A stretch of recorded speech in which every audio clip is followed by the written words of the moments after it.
ఒకరోజు బ్యాప్టిస్ట్ చర్చిలో వెళ్ళి నేను ఉపవాసం ఉండి ప్రార్థన చేస్తున్నాను. దేనికోసం? అప్పుడు క్యాట్ ఎగ్జామ్ ప్రిపేర్ అవుతున్నాను. క్యాట్ ఎగ్జామ్ దేనికి రాస్తారు చెప్పండి?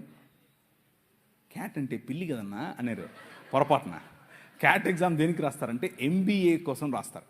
ఎంబీఏ లాంటి చదువులు చదవాలి అంటే క్యాట్ ఎగ్జామ్ రాయాలి. Cat GRE. క్యాట్ ఎగ్జామ్ కోసం ప్రిపేర్ అవుతున్నాను. ప్రిపేర్ అవుతూ ఉంటే వెళ్ళి ఒకరోజు ప్రార్థన చేస్తుంటే ప్రభు నాకు ఒక దర్శనం ఇచ్చాడు. కళ్ళు తెరుచుకునే ప్రార్థన చేస్తున్నాను, కళ్ళు మూసుకొని నిద్రపోవట్లేదు.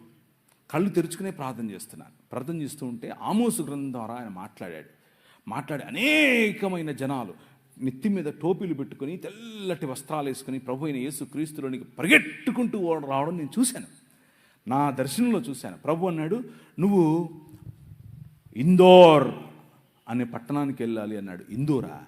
ఏంటిది? నేను ఎప్పుడు ఇన్లా, ఆ ఊరు ఎక్కడ ఉంటుందో నాకు తెలియదు. మ్యాప్లో వెతికా, ఇందోర్ అనేది మధ్యప్రదేశ్లో ఉందని తెలిసింది. వెళ్ళిపోయా రాత్రికి రాత్రి. ఒక బ్యాగ్ తీసుకుని దాంట్లో 2 సొక్కాలు 2 ప్యాంట్లు వేసుకుని వెళ్ళిపోయా. ఏమో ఎచ్చులుగా వెళ్ళిపోయా. అక్కడ చూసి చలి, అక్కడికి వెళ్ళిపోతే రైల్వే స్టేషన్లోనే ఉండాల్సి వచ్చింది. నాకు ఎవరు తెలియదు అక్కడ.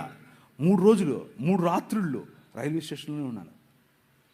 రైల్వే స్టేషన్లోనే ఉండి సువార్త పరిచర్య చేస్తూ ఉంటే మోకాళ్ళ మీద ప్రార్థన చేశాను. ప్రవ్వా ఏంటి, తుమ్ జాతా హై మై ఆతా హై, ఇంతే వచ్చు నాకు, అంతమించేం రాదు.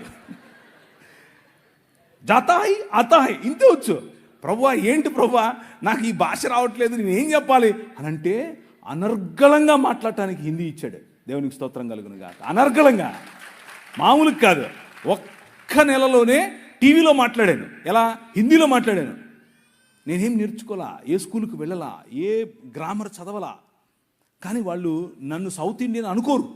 ఎందుకు అని అంటే నేను మాట్లాడే హిందీ అంత శుద్ధంగా ఉండేట్లుగా మాట్లాడాను ఆ రోజుల్లో, ఒక్క నెలలో. కారణం ఏంటి అని అంటే ద పవర్ ఆఫ్ గాడ్. నీ రాజు ఆయన వాడుకోవాలి అనుకుంటే కావలసిన ఈవులు ఇస్తాడు, కావలసిన వరాలు ఇస్తాడు, కావలసినటువంటి అవకాశాలు ఇస్తాడు. నాకు ఇచ్చాడు. నేను వెళ్ళి మాట్లాడాను. అక్కడ కలిసాను నా భార్యను. అందుకు చెప్పాను ఇది, ఇంకేదో దాని కాదు.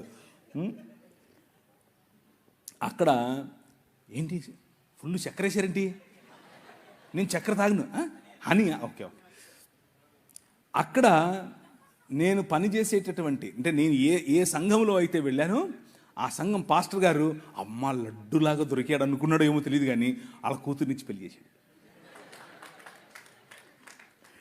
నిజంగానే ఆయనకు నేను లడ్డూగా దొరికానో లేదో తెలియదు, కానీ నాకు మాత్రం నా భార్య లడ్డుగానే దొరికింది. మామూలు లడ్డు కాదు. ఇప్పుడు నేను చేసే పరిచర్య, మీకు కనిపించే పరిచర్య, నేను చేసే పరిచర్యల్లో ఒక 10వ వంతు మాత్రమే. నిజంగా చెప్తున్నాను, 10వ వంతు మాత్రమే.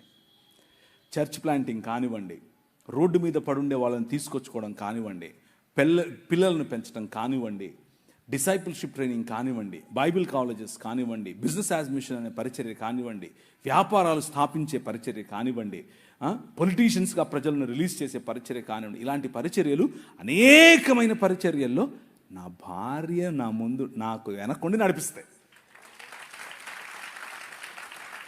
మామూలు కాదు. నేను తల, కానీ ఆమె మెడ. ఆమె ఊగినట్టే మనం ఊగాలి, ఏం ఆప్షన్ లేదు. ఫోన్ చేసింది, ఎప్పుడొస్తున్నా? మీరేమో 2 గంటల వరకు చెప్పాలంటారా? అంత కుదరదు. అక్కడ హైకమాండ్ స్విచ్ చేసింది, వెళ్ళిపోవాల్సిందే, వేరే ఆప్షన్ లేదు.